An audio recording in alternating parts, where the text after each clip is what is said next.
우레이와 손흥민을 둘만 비교해서는 안 된다. 손흥민은 토트넘의 새 홈구장과 영원히 연결돼 있어 부럽다. 중국에 언제 손흥민이 나올까? 케인이 손흥민에 없는 것이 마침내 기회가 되었다. 앞으로 푹푹 찌는군. 손흥민은 확실히 대단해서 복종하지 않으면 안 된다. 다행히 손은 중국인이 아니었기에 그렇지 않았다면 우주는 우리를 용납할 수 없었을 것이다. 우레이와 손은 두 개의 큰 산을 사이에 두고 있는데 하나는 드리블이고 하나는 슈팅 기술이다. 손은 1억 유로에서 멀지 않다. 아시아의 한 형, 한국, 호날두. 아시아가 좋은지 안 좋은지 중국이 아니면 멍청하게 굴지 마라. 내 놈은 나쁜 짓을 좋아한다. 대단해, 손흥민. 진정한 축구팬이라면 우레이를 부르는 것은 장난이고 희망을 거는 것일 뿐이며 정말 냉소적인 것은 누구 팬인도 아닌 것을 알고 있다. 블랙 유머 아는 게 자연스럽다. 정말 심하네요. 탄복하지 않을 수 없네요. 직접 한국이 자랑했으면 좋았을 텐데 덕 좀 보고 싶니? 한국이 자랑스럽다니 무슨 아시아의 자랑이야? 우레이는 묵묵히 손의 뉴스를 차단했는데 확실히 질투하고 부러워하고 그들은 아시아의 한 형제이고 황인종은 자랑거리지만 다른 사람은 아시아의 한 형제라고 부르지 마라. 남들은 이미 세계 정상에 서 있는데 우리는 아직도 U16에서 미래를 찾아야 한다. 손흥민은 40경기에서 18골을 넣었고 우레이는 10경기에서 1골을 넣으며 아시아 축구완전 우레이가 완패했다. 아시아의 형은 야오밍이잖아. 후반전에는 그 슛이 손몰이를 하기에 충분했다. 한국 언론이 어떻게 지켜주는지 궁금해. 축구의 관점에서만 보면 나는 여전히 이 사람을 좋아한다. 뉴스를 보니 손은 은퇴하기 전에 결혼은 생각하지 않고 축구에만 전념하겠다고 했던 것 같다. 그리고 아시아인으로서 가끔 유럽인의 눈에 잘 띄지 않을 때가 있는데 성공하려면 감당해야 할 것이 정말 너무 많습니다.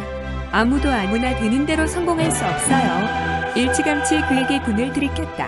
아시아가 자랑스럽다는 느낌은 없지만 너희 한국이 자랑스럽다는 것밖에 안 해. 1000억. 한국 돈 과하지 않지? 이를 가지고 이를 논하다니 이건 정말 우격다짐이야. 한 선수가 먼저 영예를 걸맞는 능력을 갖춰야 영광을 경쟁할 수 있다. 여자 고문전설 내가 그렇게 말해도 괜찮겠지. 아니 보면 볼수록 슬퍼져. 손흥민은 우격다짐 진심으로 탄복하지만 남들은 한국의 자랑인데 아시아의 빛이라니? 흠이 있는데 메시가 왜 남미의 빛이 아니고 호날두가 유럽의 빛이 아니겠어요? 우리랑은 정말 밥먹음 관계도 없고 눈부셨다고 인정하지만 지나치게 허풍을 떨 필요도 없어. 남의 집 애야. 8천, 9천, 1억 그를 치켜 세우다. 토트넘이 올라가면 FM2020은 아무래도 손흥민은 CA를 165 이상 넣어야겠죠. 리오넬 메시, 손흥민. 막내지만 정말 훌륭하고 좋아. 호날두 동작을 하려고 했는데 중국 축구팬은 손흥민이 중국인이라면 땅을 뚫고 하늘을 날려버릴 것 같은데 아깝게 한국인이다. 두 골 모두 역발상으로 넣은 것이다. 역적은 존재하지 않는다. 무엇 때문에 아시아의 자랑을 해야 하는가? 한국의 자랑을 간단히 말하면 안 되는가? 여러분은 손 씨가 세계적인 축구 스타 선수에게 얼마나 남았는지 말합니까? 개인적으로 별로 나쁘지 않다고 생각해요. 한편 기록은 깨지기 위해 세움되었으니 앞으로 아시아의 세계적인 스타가 나오지 않을 것이라는 것을 보라. 인정하지 않으면 안 되겠네. 확실히 대단해. 토트넘 에이스. 케인이 없으니까 손흥민한테 결국 기회가 오는군. 정말 레알 마드리드가 손흥민을 매입하는 걸 고려해볼 수 있겠구나.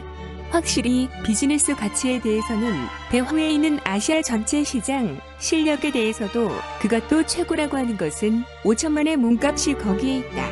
케인은 몸을 키운다. 앞으로 명예의 전당을 뜨겁게 찌르는 인물. 이것은 정말로 전공에 의한 것이다. 이 공은 정말 대단하다. 더 이상 우레이랑 손흥민 두 사람 가지고 비교하지 좀 마라. 다시는 우레이 빨지 좀 마라. 확실히 알게 되었으니까